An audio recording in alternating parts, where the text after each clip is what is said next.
You're standing at the boarding gate of a multi-billion-dollar airline. You hold a valid first-class ticket, but the gate agent looks at your skin color, your casual clothes, and sneers, telling you that your kind doesn't belong in the premium cabin. What that agent doesn't know is that you aren't just a passenger. 12 hours ago, you bought the entire airline. This is the true story of how one woman turned a humiliating boarding denial into the most brutal corporate firing in aviation history. The fluorescent lights of John F. Kennedy International Airport buzzed with a low, relentless hum. It was 6 a.m. on a brisk Tuesday morning in Terminal 4, and the air smelled of stale coffee, industrial floor cleaner, and the palpable anxiety of 1,000 rushing travelers. For Vanessa Covington, the exhaustion was bone deep. She hadn't slept in 48 hours. Vanessa was a 34-year-old private equity titan. Just 12 hours prior, in a boardroom overlooking the Manhattan skyline, she had signed the final paperwork to acquire a controlling 80% stake in Atlantic Premier Airlines. It was a hostile takeover, meticulously planned and ruthlessly executed. The airline had been hemorrhaging money for 3 years, plagued by a toxic corporate culture and abysmal customer service. Vanessa's mission was to tear it down to the studs and rebuild it. But right now she wasn't the ruthless CEO in a tailored Tom Ford suit. She was just a tired woman who wanted to go to sleep. Dressed in an oversized heather gray cashmere hoodie, matching sweatpants, and a pair of pristine white sneakers, her hair pulled back into a messy bun, she looked comfortable, unremarkable, and to the untrained eye, out of place in the elite luxury travel sphere.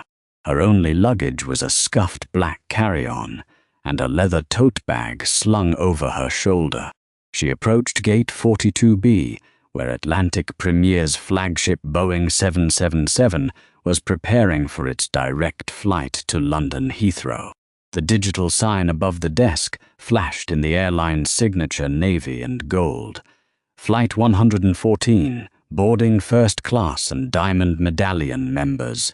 Vanessa pulled up the boarding pass on her phone. Seat 1A. Standing behind the podium was a gate agent whose name tag read Brenda. Brenda was a woman in her late 40s with tightly curled blonde hair, a uniform that looked a size too small, and a resting expression that radiated chronic dissatisfaction. She was currently fawning over a silver-haired businessman in a bespoke suit, scanning his ticket with a wide, artificial smile. "Enjoy your flight, Mr. Henderson. Champagne will be waiting for you," Brenda cooed, handing him his passport. Vanessa stepped up to the scanner next. She placed her phone face down on the glass reader. A bright green light flashed, accompanied by a pleasant chime, signaling a successful scan. She took half a step toward the jet bridge when a sharp, nasally voice cut through the air. "Excuse me, where do you think you're going?" Vanessa paused, turning back to look at Brenda. The gate agent's artificial smile had vanished, replaced by a hard, scrutinizing glare. Brenda's eyes raked up and down Vanessa's casual attire, lingering on her brown skin before locking onto her face with unapologetic suspicion. "To the plane," Vanessa said evenly. "I'm in first class." Brenda let out a short, dismissive scoff. "I highly doubt that. Boarding right now is strictly for first class and diamond medallion members only. Economy boarding won't begin for another 40 minutes. I need you to step aside and wait your turn in Zone 5. Vanessa took a slow, deep breath, maintaining her composure. She was used to this. The microaggressions, the assumptions, the blatant profiling. It was an exhausting reality of being a successful black woman in a world that constantly demanded proof of her right to exist in exclusive spaces. "My ticket just scanned," Vanessa said, keeping her voice calm and polite. "I am in seat 1A. You can check your monitor. Brenda didn't even glance at the screen. Instead, she crossed her arms over her chest. I don't need to check my monitor. The scanner glitches all the time. Let me see your phone. Vanessa unlocked her phone and handed it over. Brenda snatched it from her grasp, her eyes narrowing as she read the digital boarding pass.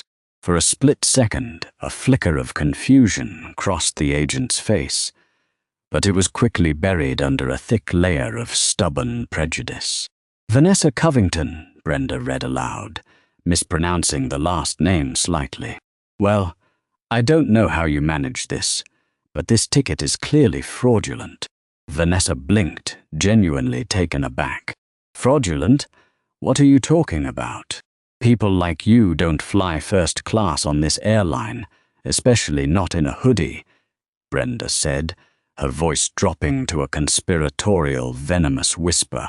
I don't know if you bought this off a third-party scam site, or if you're using someone else's frequent flyer miles, but I am not letting you on this aircraft. Now step out of the line before I call security. The sheer audacity of the statement hung in the air.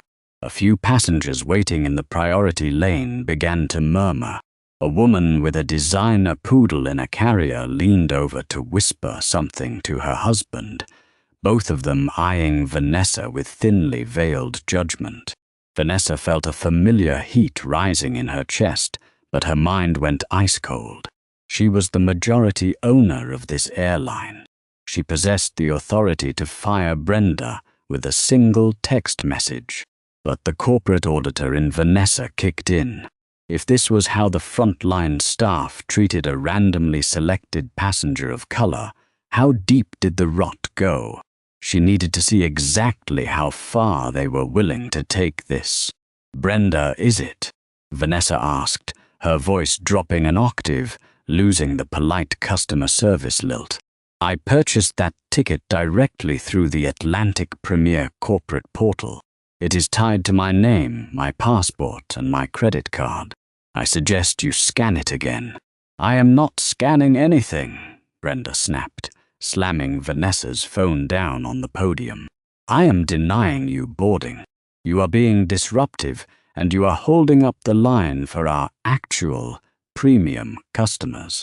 I am an actual premium customer, Vanessa replied, not raising her voice, but projecting it enough that the surrounding passengers could hear.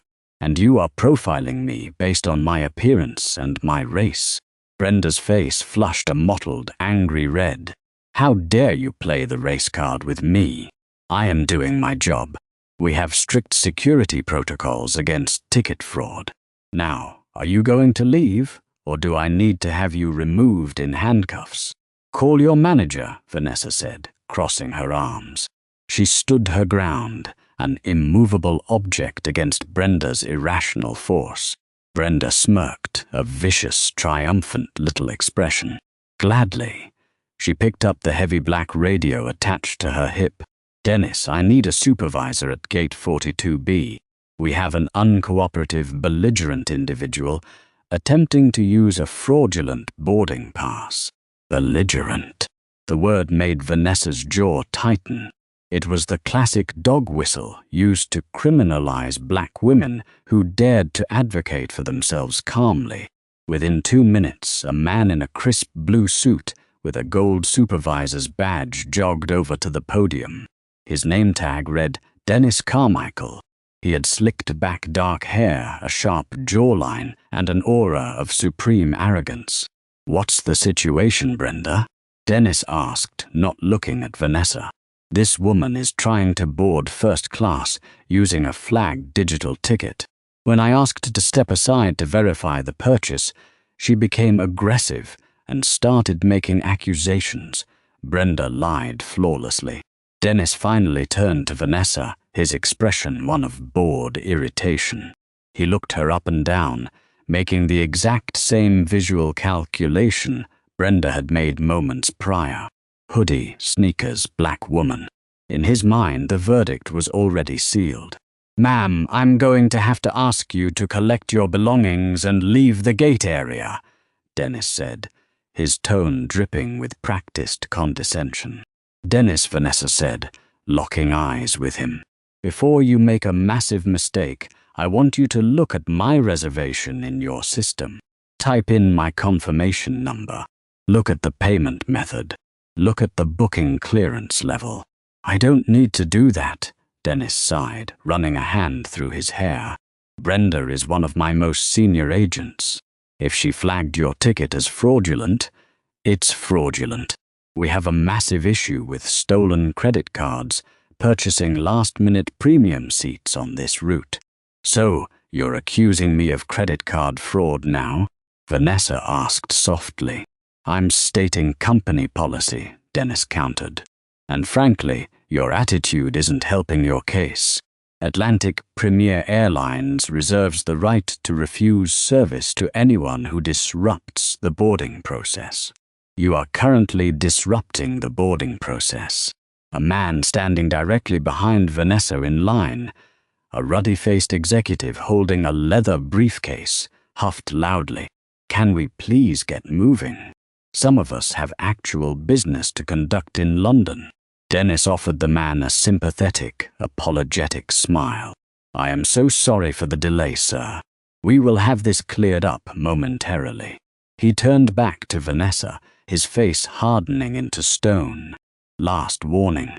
Walk away, or I am calling Port Authority police to have you escorted out of the terminal. Furthermore, I am going to place a lifetime ban on your profile. You will never fly Atlantic Premier again. Vanessa stared at the two of them. Dennis and Brenda stood side by side, a united front of institutionalized prejudice. They felt powerful. They felt protected by a system that had always backed them up when they mistreated people who looked like her. A lifetime ban, Vanessa repeated, tasting the words. Are you absolutely sure that's the play you want to make, Dennis? I'm positive, Dennis sneered. He reached over to Brenda's terminal, typed something furiously on the keyboard, and hit the enter key with a definitive thwack. There, your ticket is cancelled and your profile is flagged. Now, get out. Vanessa didn't yell. She didn't cause a scene. She simply picked up her phone from the counter, gave Dennis a look that would have frozen boiling water, and stepped out of the boarding lane. As she walked away, she heard Brenda whisper to Dennis, "Unbelievable, the nerve of these people." Vanessa walked about 30 feet away from the podium and stopped next to a massive floor-to-ceiling window overlooking the tarmac. She watched the baggage handlers loading cargo into the belly of her airplane. She unlocked her phone and dialed a number she had saved just a few hours ago. It rang twice before it was answered. Covington, came the sharp, alert voice of Michael Barrett. Michael was the newly appointed Chief Operating Officer of Atlantic Premier, hand-picked by Vanessa during the acquisition. He was currently in the airline's corporate headquarters in Chicago, overseeing the transition. "Michael," Vanessa said, her voice eerily calm. "I'm gate 42B. I've just been denied boarding on my flight to London." There was a brief silence on the other end of the line, followed by the sound of a chair squeaking as Michael shot upright. "Denied boarding? By who? Is it an overbooking issue?" "No, it's a racism issue," Vanessa replied flatly. "A gate agent named Brenda and a supervisor named Dennis Carmichael just accused me of credit card fraud, cancelled my seat in 1A, and issued a lifetime ban against me because I'm wearing sweatpants and breathing while black." "Jesus Christ," Michael hissed. The sound of furious typing echoed through the phone. "Give me your confirmation number." Vanessa read it off to him. "Okay, I'm looking at it," Michael said. "Yeah, they put a hard block on your profile. Code 88, fraudulent passenger." "Vanessa, I am so sorry. I'm overriding this right now. I'm giving your profile a Code 0 absolute executive clearance. Nobody below the board of directors can touch your ticket now." "Don't fire them yet," Vanessa instructed, her eyes locked on Brenda, who was now happily scanning the tickets of the remaining first-class passengers. What, Vanessa, they just assaulted your character and denied the owner of the company boarding. I want their badges pulled immediately. I said, don't fire them yet, Vanessa repeated softly. I want to get on this plane. I want to see the flight crew. I want to see the captain. If the ground crew is this comfortable being blatantly discriminatory, I need to know how the flight crew behaves before we purge the roster. You want to walk into the fire? Michael asked, a hint of awe in his voice. I own the fire, Michael, Vanessa said coldly. Reinstate my ticket. Send the digital override straight to my phone. I'm going back to the gate. Done, Michael said. Your boarding pass should refresh now. It's glowing platinum on our back end. If they try to scan it, their system will lock them out and display an executive override. Vanessa, give them hell. Count on it. Vanessa hung up the phone. She looked down at her screen. The digital boarding pass had shifted from its standard blue color to a shimmering holographic platinum. She adjusted the tote bag on her shoulder, turned around, and walked straight back to gate 42B. The priority line had cleared out, and Brenda was now beginning the announcements for Zone 1 economy boarding. Dennis was still standing nearby, sipping a cup of coffee and chatting idly with another gate agent. When Dennis spotted Vanessa marching back toward the podium, his face twisted into a mask of pure rage. He slammed his coffee cup down on the counter, spilling brown liquid onto the carpet. I told you to leave, Dennis barked, stepping directly into Vanessa's path to block her from the scanner. I am calling Port Authority right now. You are trespassing. Vanessa didn't even break her stride. She sidestepped Dennis with the grace of a matador, reached past a stunned Brenda, and slammed her phone face down onto the scanner glass. The machine didn't just chime. It let out a loud, triumphant, trilling sequence of notes that neither Brenda nor Dennis had ever heard before. The computer monitor in front of Brenda flashed violently, the entire screen turning bright red, then solid gold. In massive block letters across Brenda's screen, the text read, Override authorized. Code 0 clearance. Passenger Covington V. Seat 1A. Brenda stared at the screen, her mouth opening and closing like a fish out of water. What did you do? Did you hack the system? Have a lovely day, Brenda, Vanessa said smoothly. Before Dennis or Brenda could physically grab her, Vanessa slipped past the podium, handed her passport to the automated facial recognition camera at the boarding door, and walked down the jet bridge. Stop her! Stop that woman! Dennis screamed down the tunnel, but he couldn't leave his post without violating TSA protocols. He frantically grabbed his radio. Gate 42B to Flight 114 Purser. We have a security breach. An unauthorized passenger has forced her way down the jet bridge. Apprehend her at the door. Vanessa walked briskly down the sloped tunnel, the adrenaline coursing through her veins. She knew the radio call had been made. She was walking straight into an ambush. As she reached the door of the aircraft, she was met by a human wall. Samantha Cleary, the chief purser for the flight, stood blocking the aircraft entrance. Samantha was a tall woman in her 30s, her dark hair pulled back into a severe French twist, her lips painted a harsh crimson. Two other flight attendants stood behind her, looking panicked. Ma'am, you need to step back immediately, Samantha commanded, holding her hands out. You are not authorized to board this aircraft. I am a ticketed passenger, Vanessa said, holding up her phone, showing the platinum boarding pass and her seat number. My ticket scanned. I am sitting in 1A. I just got a radio call from my gate supervisor saying you hacked the terminal and forced your way down here. Samantha said, her voice shrill, drawing the attention of the passengers already seated in the first-class cabin. You need to turn around and walk back up that jet bridge, or things are going to get very ugly for you. The only thing ugly here is your airline's customer service, Vanessa replied, refusing to give an inch. I did not hack anything. My ticket was flagged erroneously by a racist gate agent, and I had corporate override the block. Now move out of my way. Corporate? Samantha laughed, a sharp, mocking sound. You expect me to believe a woman dressed in pajamas has corporate on speed dial? We're done talking. Samantha turned her head and shouted down the aisle toward the cockpit.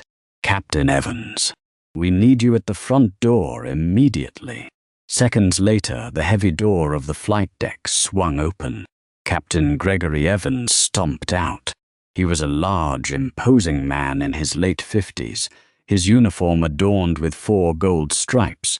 His face was weathered, and his eyes burned with authority and irritation.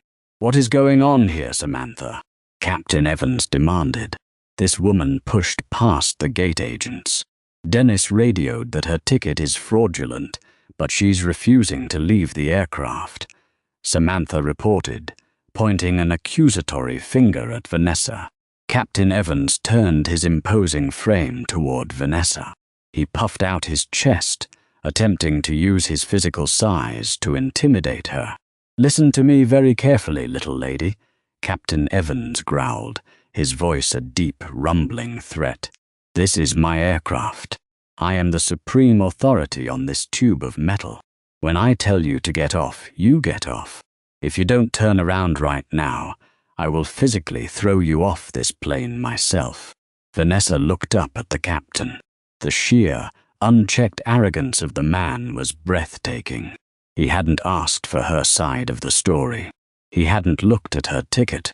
He had immediately resorted to threats of physical violence. The passengers in the first-class cabin were now dead silent, watching the drama unfold.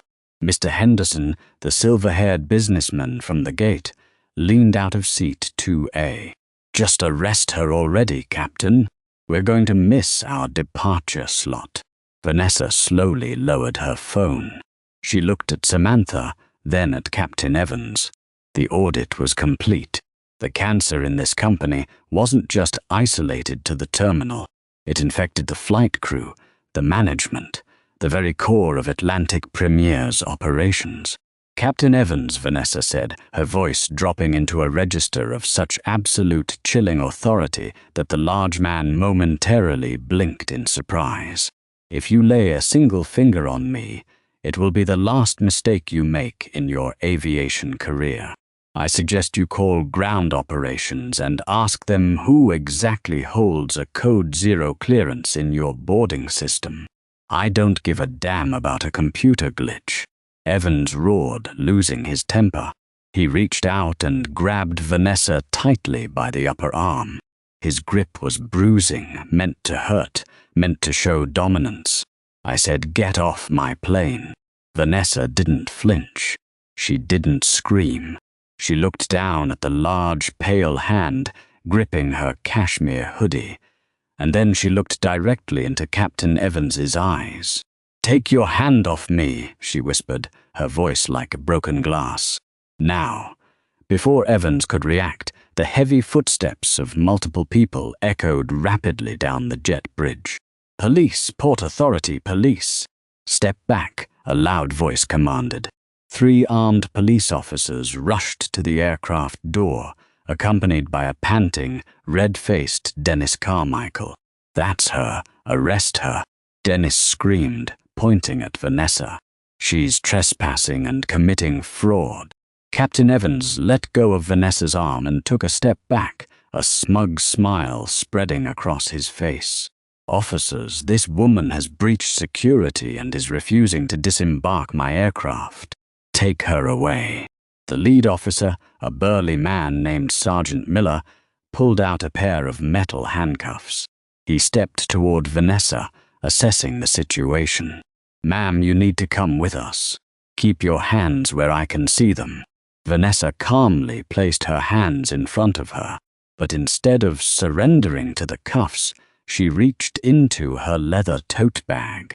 "Hey, don't reach for anything," Sergeant Miller yelled, his hand dropping to his utility belt. "Relax, Sergeant," Vanessa said smoothly. "I'm just retrieving my identification, since everyone here is so incredibly concerned with who I am." She pulled out a sleek, heavy black wallet, flipped it open, and extracted a solid metal black card. It wasn't a credit card. It was a corporate credential. She handed it to Sergeant Miller. Miller looked at the card. It bore the Atlantic Premier logo, cast in silver. Underneath the logo it read, "Vanessa Covington, Chief Executive Officer and Majority Shareholder, Atlantic Premier Airlines Corporation." Sergeant Miller stopped dead in his tracks. He looked at the heavy metal card, then looked up at the black woman standing in front of him in a sweatpants suit. He swallowed hard. "Ma'am, is this real?" the officer asked, his voice losing all its previous aggression. "It is," Vanessa said, "and if you'd like to verify it, you can call the Port Authority Commissioner, whom I had dinner with last night, to discuss terminal lease renegotiations. Or you can look at the terrified expression on the face of the man running down the jet bridge behind you." Everyone turned their heads. Sprinting down the jet bridge, his suit jacket flapping wildly behind him, was Arthur Vance. Wait, Vance is banned. Sprinting down the jet bridge was Oliver Sterling. Wait, Sterling is banned. Sprinting down the jet bridge was Oliver Kensington, the Vice President of JFK Operations for Atlantic Premier Airlines. He was clutching a tablet to his chest, sweating profusely, looking as though he were about to have a heart attack. "Stop!" Oliver screamed, his voice cracking as he shoved past Dennis Carmichael. "Stop everything. Officers, stand down. Stand down immediately." Oliver reached the door of the aircraft, gasping for air. He looked at Captain Evans, then at Samantha, then at Dennis. Finally, his eyes landed on Vanessa. All the color drained from his face. Oliver practically bowed, his hands shaking. "Miss Covington. My God, Miss Covington, I am so profoundly sorry. The system just alerted my office to a Code 0 override at this gate. I had no idea you were flying with us today." Dennis Carmichael, standing near the police officers, let out a confused, nervous chuckle. "Mr. Kensington, what are you talking about? This woman is a fraudster. She hacked thee." "Shut your mouth, Dennis," Oliver roared, spinning around with a fury that made the gate supervisor flinch. "You absolute idiot. Do you have any idea who you are talking to?" Oliver turned back to the crowd, his voice shaking with panic as he addressed the flight crew, the police, and the gawking first-class passengers. "This is Vanessa Covington," Oliver announced, the words hanging in the air like an executioner's axe. "As of midnight last night, she is the new Chief Executive Officer and 80% majority owner of Atlantic Premier Airlines." The silence that fell over the cabin was absolute. It was a heavy, suffocating vacuum of sound. Dennis Carmichael's mouth fell open, his face turning an ashen gray. Samantha Cleary covered her mouth with her hand, taking a staggering step backward until she hit the galley counter. Captain Gregory Evans, the man who had just manhandled the owner of the company, looked down at his own hand as if it had suddenly caught on fire. Vanessa Covington slowly rubbed her upper arm where the captain had grabbed her. She looked at the terrified faces of the people who, just 3 minutes ago, thought she was nothing but a criminal who didn't belong. She offered them a smile. It was not a warm smile. It was the smile of a predator that had just locked the cage from the inside.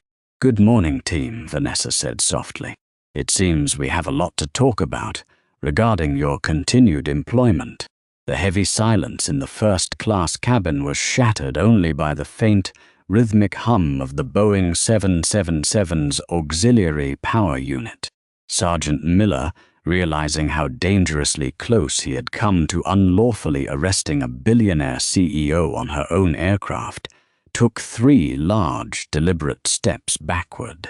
He unclipped his hand from his utility belt and shot a withering glare at Dennis Carmichael. "Mr. Kensington," Sergeant Miller said, his voice tight with barely controlled frustration, "are you confirming that there is no trespass and no fraud occurring here?" "Yes, Sergeant." "Good God, yes," Oliver Kensington stammered, wiping a sheet of cold sweat from his forehead with the back of his sleeve. "This is an internal miscommunication. A massive, catastrophic internal miscommunication. We apologize for wasting Port Authority's time. Make sure it doesn't happen again," Miller warned.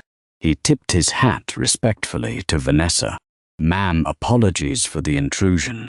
With a sharp wave of his hand, the sergeant led his 2 officers back up the jet bridge, leaving the Atlantic Premier staff to face their reckoning. Vanessa remained perfectly still. She didn't adjust her cashmere hoodie. She didn't smooth back her hair. She simply let the weight of her presence crush the oxygen out of the space. Her gaze slowly panned across the faces of her employees. Dennis Carmichael was trembling. The arrogant, slicked-back supervisor who had sneered at her mere minutes ago now looked as though he might physically collapse. "Mrs. Covington," Dennis started, his voice a pathetic, reedy squeak. I didn't know. The system flag. It looked legitimate. And Brenda." "Do not speak," Vanessa interrupted. Her voice wasn't a yell.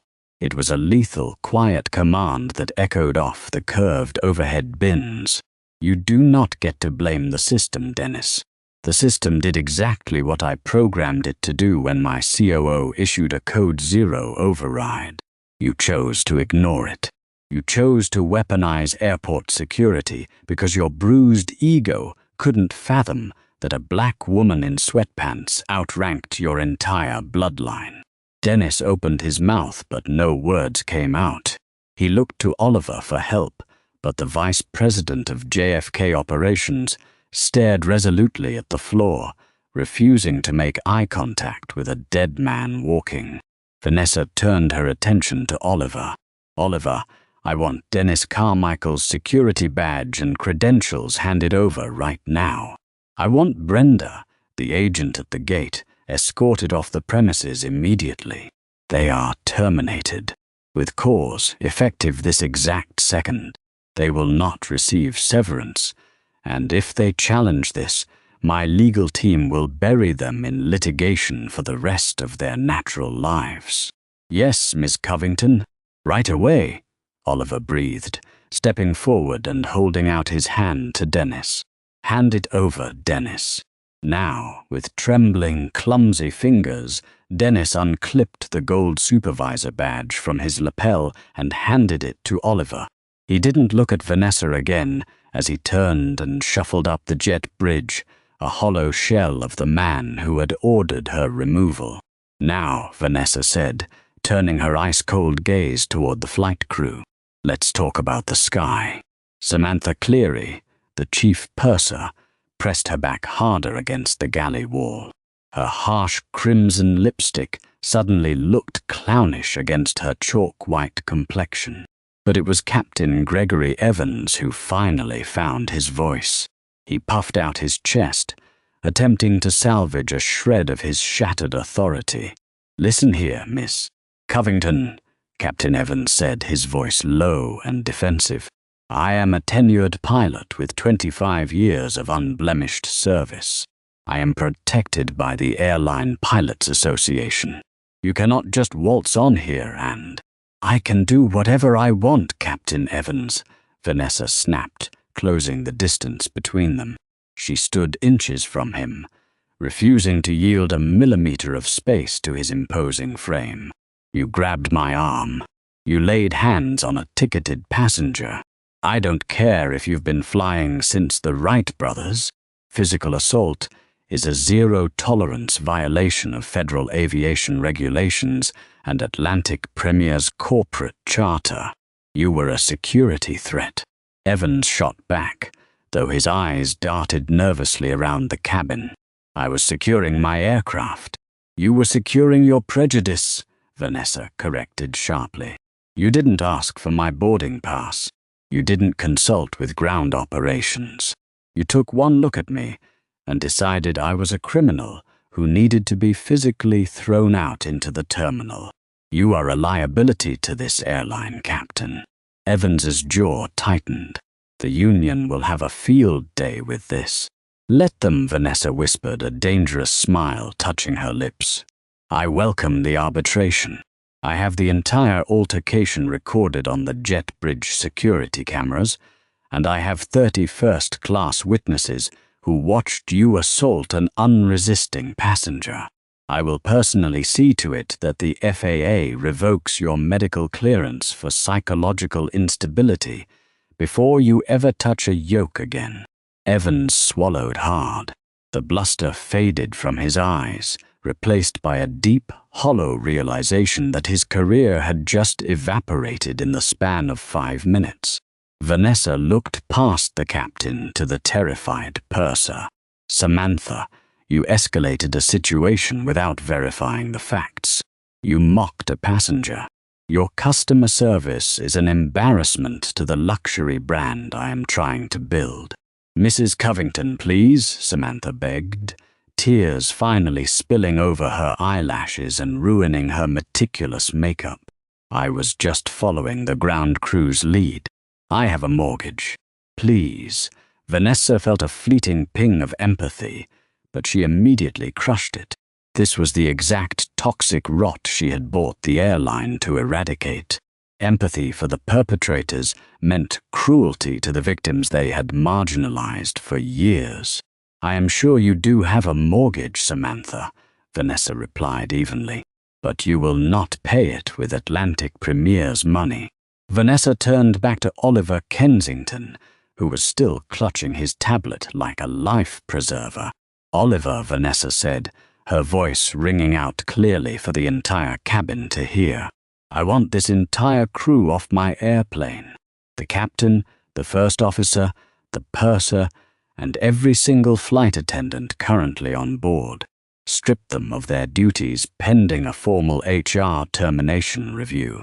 Oliver gasped. Ms. Covington. The entire crew. Did I stutter, Oliver? No, ma'am, but if I pull the whole crew, we'll have to cancel the flight. The logistical cascade. I am not flying across the Atlantic with a crew that enforces a culture of discrimination, Vanessa declared, her voice absolute steel. Find a reserve crew. Call them from the lounge. Pull them off a domestic layover.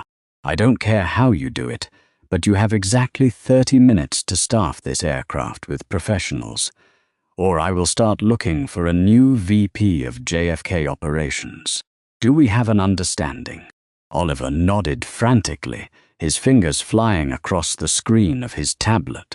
Yes, Miss Covington. I am initiating a code red crew swap right now.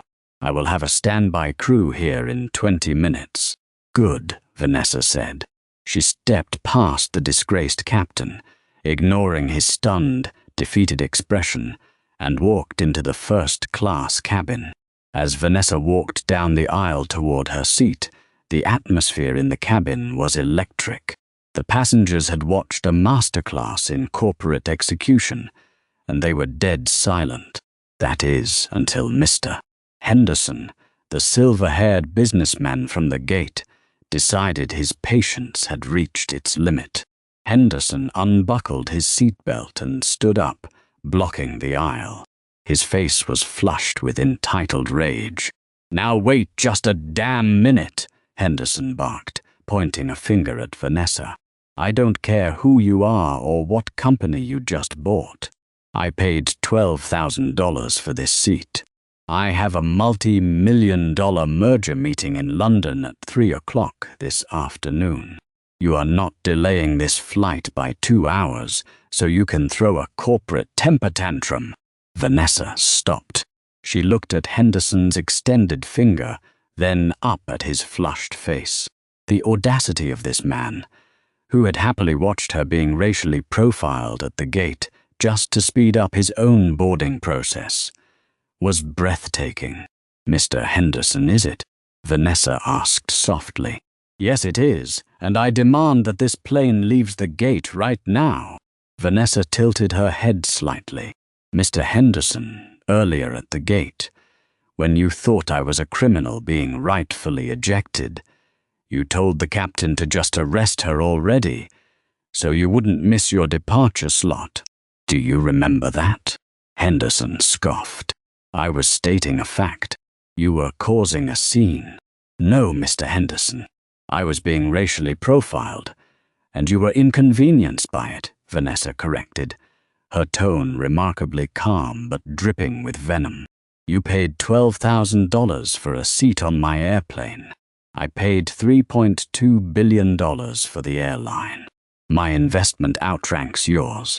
She took a step closer to him, her eyes locking onto his with an intensity that made the older man instinctively lean back.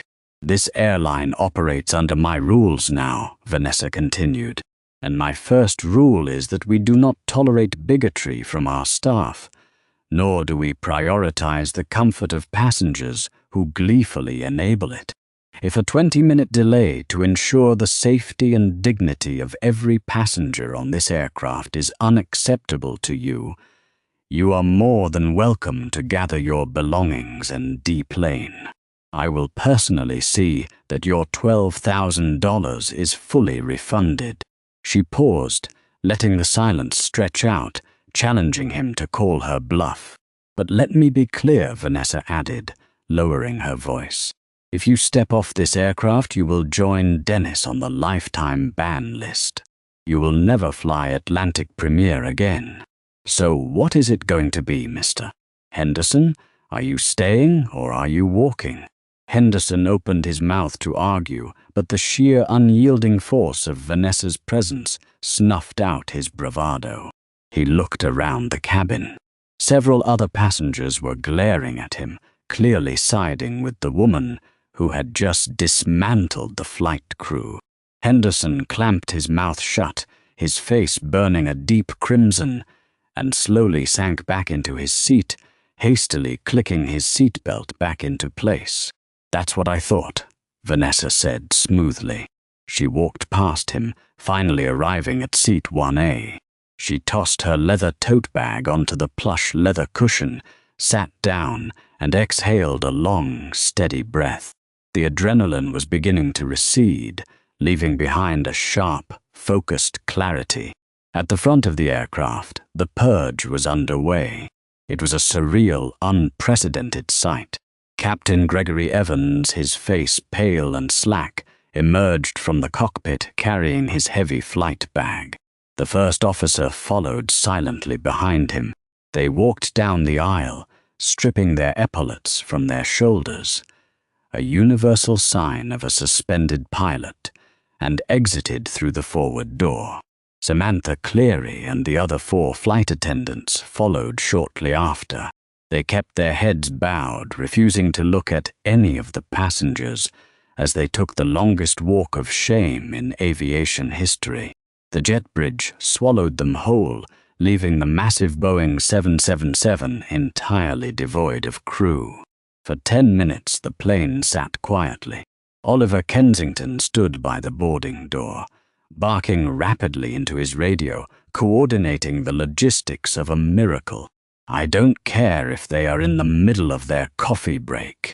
Put them on a cart and get them to gate 42B right now," Oliver yelled into his headset. Vanessa leaned her head back against the headrest, closing her eyes. She had wanted to evaluate the company culture, but she hadn't expected to perform a live amputation on her first day. Yet she felt a profound sense of satisfaction. The era of Atlantic Premier's toxic exclusivity was dead. Suddenly, the heavy thud of footsteps echoed from the jet bridge.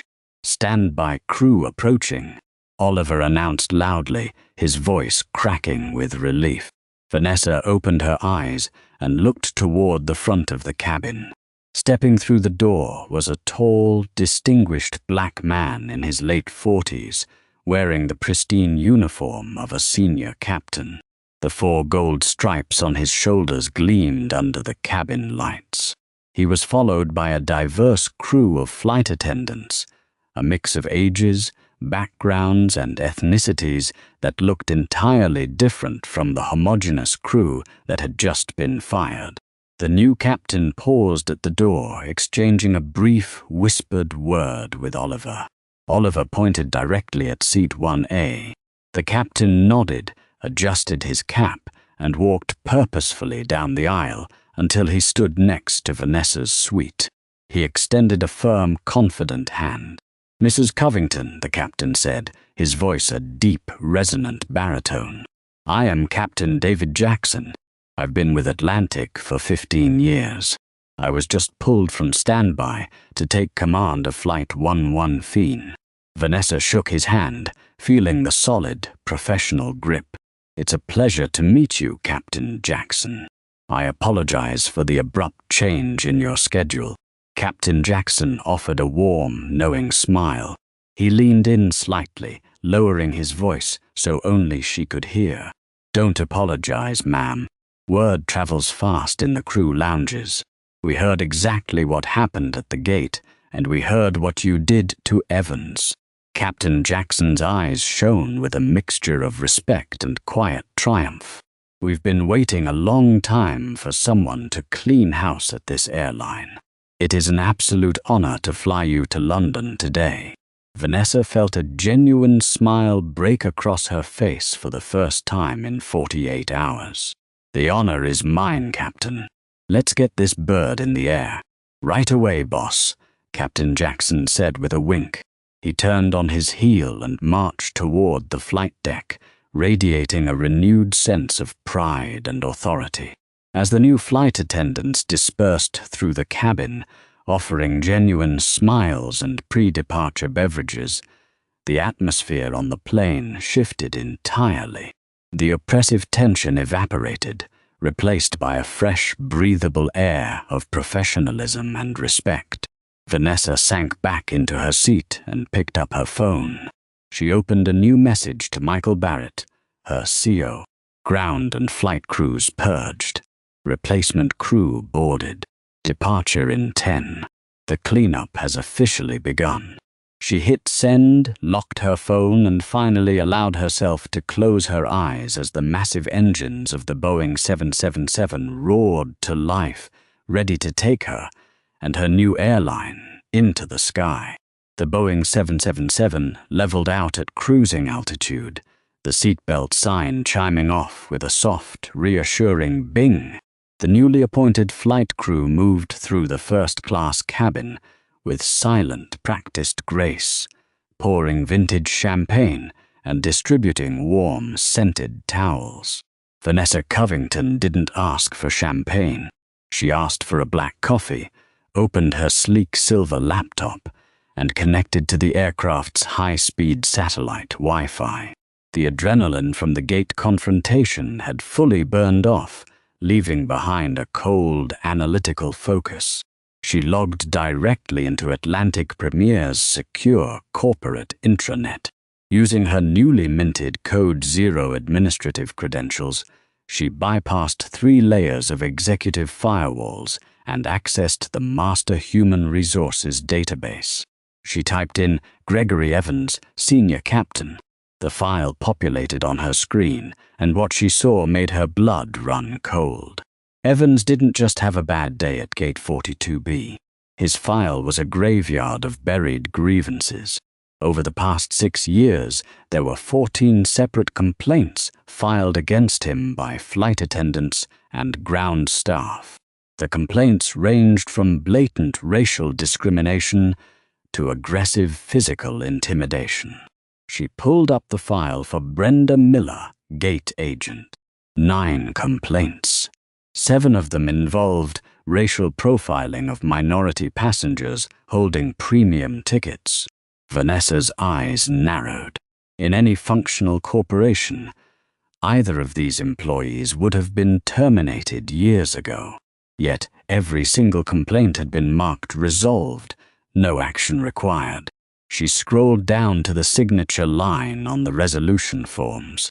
Every single one was digitally signed by the same person, Charles Standish, Global Head of Human Resources. Standish was a relic of the old regime, a notorious corporate shark known for protecting the airline's good old boys club at the expense of federal compliance and basic human decency. Vanessa had already planned to replace him by the end of the fiscal quarter, but shielding a physically abusive pilot who assaulted passengers was a gross violation of Title VII and FAA regulations. Vanessa minimized the HR window and opened the live passenger manifest for Flight 115. She wanted to see exactly who was flying with her today. Her eyes scanned the names in the first-class cabin. Covington, Vanessa. 2A, Henderson, Arthur. 3F, Standish, Charles. Vanessa stopped. She read the name again. Charles Standish. She slowly closed her laptop. She unbuckled her seatbelt, stood up, and smoothed out the creases in her heather-gray sweatpants. She walked down the plush, carpeted aisle, passing Mr. Henderson, who quickly averted his eyes and pretended to be engrossed in a copy of the Wall Street Journal until she reached Suite 3F. Sitting in the suite, wearing a tailored navy blazer and sipping a glass of Dom Perignon, was Charles Standish. He was a man in his late 50s with a perfectly manicured silver beard and an air of untouchable wealth. He had his laptop open, reviewing what looked to be a portfolio of offshore bank accounts. He was flying to London to quietly secure his golden parachute before the corporate takeover was officially announced to the public markets at the closing bell. Vanessa knocked twice on the hard plastic shell of his privacy divider. Standish looked up, an expression of mild annoyance crossing his face. He took in Vanessa's casual attire, clearly not recognizing her. "Can I help you? The restrooms are in the front." "Hello, Charles," Vanessa said softly, her voice carrying over the low hum of the engines. "I hope the champagne is to your liking." Standish frowned, lowering his glass. "Do I know you?" "We haven't formally met," Vanessa replied, leaning slightly against his suite wall. "But I've spent the last 20 minutes reading your digital signature. I'm Vanessa Covington." The name didn't register immediately, but then the color began to rapidly drain from Standish's face. He had received the frantic, encrypted emails from corporate earlier that morning. He knew the acquisition had gone through. He knew a woman named Covington was the new Supreme Commander. "Miss Covington," Standish stammered, suddenly trying to sit up straighter, nearly spilling his champagne. "My God, I didn't realize you were on this flight. I thought you were in New York finalizing the SEC filings." "I was, and then I decided to take a trip to London," Vanessa said, her eyes dead and unblinking. "Imagine my surprise when I arrived at Gate 42B and was physically assaulted by Captain Gregory Evans, a man whose file contains 14 buried complaints of racial discrimination and physical abuse. Complaints that you personally swept under the rug, Charles." Standish's mouth opened and closed. His eyes darted around the cabin. "Mrs. Covington, you have to understand. Captain Evans is one of our most senior pilots. The union. I already fired him, Charles. I fired him, the purser, and the gate agent right there on the jet bridge," Vanessa interrupted, her voice a surgical blade. "And now I am looking at the man who enabled them." Standish puffed out his chest, trying to summon the corporate bravado that had protected him for a decade. "Listen here, Vanessa. I am the global head of HR. My severance package is ironclad. If you are trying to intimidate me into a resignation, You should talk to my lawyers at Goldman Sachs. My exit clause guarantees me $4 million. Your exit clause, Vanessa countered smoothly, is contingent upon a morality provision that requires strict adherence to federal discrimination laws and FAA safety reporting. By burying those complaints, you violated Title VII of the Civil Rights Act and committed corporate fraud. Standish's face went from pale to a deep, mottled red. You can't prove that. I literally own the servers, Charles. I already forwarded the unredacted files to our chief legal officer, Braden Hughes, and copied the Federal Aviation Administration. You aren't getting a golden parachute. You are getting a federal subpoena. Standish lunged forward, reaching for the onboard satellite phone built into the console of his suite. I am calling the chairman of the board. We'll see about this. Go ahead, Vanessa said, stepping back and gesturing to the phone with an open palm. Call him. Call Arthur Pendleton. Ask him how much I paid for his voting shares at 2 o'clock this morning. Ask him who the chairman of the board is now. Standish froze, his hand hovering over the receiver. The horrifying reality of his situation crashed down on him. There was no board left to protect him. There was no old boys club. There was only the black woman in sweatpants standing before him at 35,000 feet, holding the absolute uncontested power of a multi-billion-dollar empire. You're fired, Charles, Vanessa whispered, effective immediately. For cause. When we land at Heathrow, my security detail will escort you directly to a commercial flight back to New York. You will fly economy, middle seat.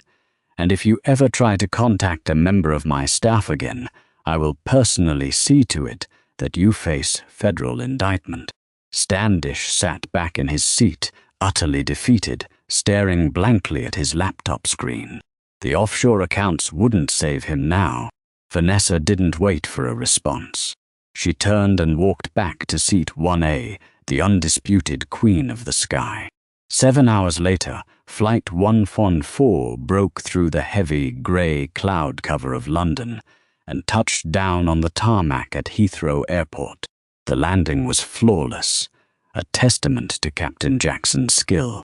As the massive aircraft taxied toward Terminal 3, Vanessa's phone erupted with notifications. The world had caught up. A passenger in the gate area at JFK had recorded the entire altercation between Vanessa, Brenda, Dennis, and Captain Evans. The video had hit social media 2 hours into the flight and had gone violently viral. The hashtag #SweetPantsCEO was trending #1 globally. Financial news networks were running the footage on a continuous loop, analyzing the ruthless efficiency with which Vanessa had dismantled the discriminatory crew. Mrs. Covington, Michael Barrett's voice crackled through the phone as soon as Vanessa dialed her CO. Tell me you're seeing this. I see it, Michael. What's the stock doing? It tanked 3% when the video first hit. But as soon as Wall Street realized you fired the toxic assets on the spot, it surged. We are up 8%. The market loves the bloodletting. They know you're serious about restructuring. Good, Vanessa said, looking out the window as the jet bridge connected to the aircraft. Release the official press statement. Atlantic Premier Airlines announces a zero-tolerance policy for discrimination. Full internal audit of the HR department effective today. Oh, and Michael. Yes, boss. Cancel Charles Standish's corporate cards. He's flying back coach. With pleasure. The boarding door opened, and a team of British ground staff, looking incredibly nervous, stood at attention. Captain Jackson stepped out of the cockpit, adjusting his cap. He looked down the aisle at Vanessa and offered a sharp, respectful salute. Welcome to London, Ms. Covington. It was a privilege. The privilege was mine, Captain Jackson. I expect to see you commanding our flagship routes from now on." Vanessa gathered her leather tote bag and her scuffed carry-on. She walked off the plane, ignoring the terrified glances of the new ground crew, and made her way through the terminal. Outside the customs exit, a swarm of international aviation press, financial reporters, and paparazzi were waiting behind the velvet ropes. Cameras flashed like lightning as she emerged, still wearing her heather-gray hoodie and pristine white sneakers. "Mrs. Covington, Miss Covington," a reporter from the Financial Times shouted, shoving a microphone forward. "Is it true you fired an entire flight crew on the jet bridge today? What is your message to the old management of Atlantic Premier?" Vanessa stopped.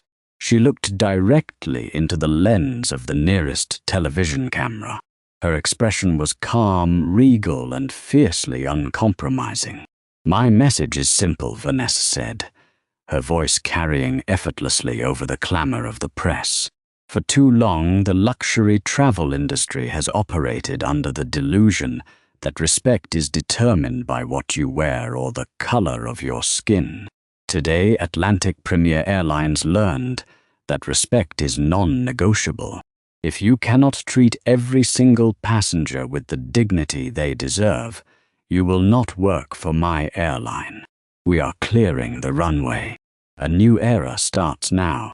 She didn't wait for follow-up questions. Flanked by her newly arrived security detail, Vanessa Covington walked out into the London rain, leaving a multi-billion-dollar corporate dinosaur completely transformed in her wake. She had taken their worst insults, their deep-seated prejudice, and their arrogant assumptions, and she had used it to buy the sky. What a breathtaking display of absolute corporate power and justified revenge. Vanessa Covington proved that when the system tries to shut you out, sometimes the only answer is to buy the whole building and fire everyone who held the door closed. Have you ever faced blatant disrespect and wished you had the power to instantly turn the tables on your bullies? Let us know your thoughts on Vanessa's ruthless but necessary takeover in the comments below. If you loved this story of karma and triumph, please like this video, share it with your friends, and subscribe to our channel for more incredible real-life stories.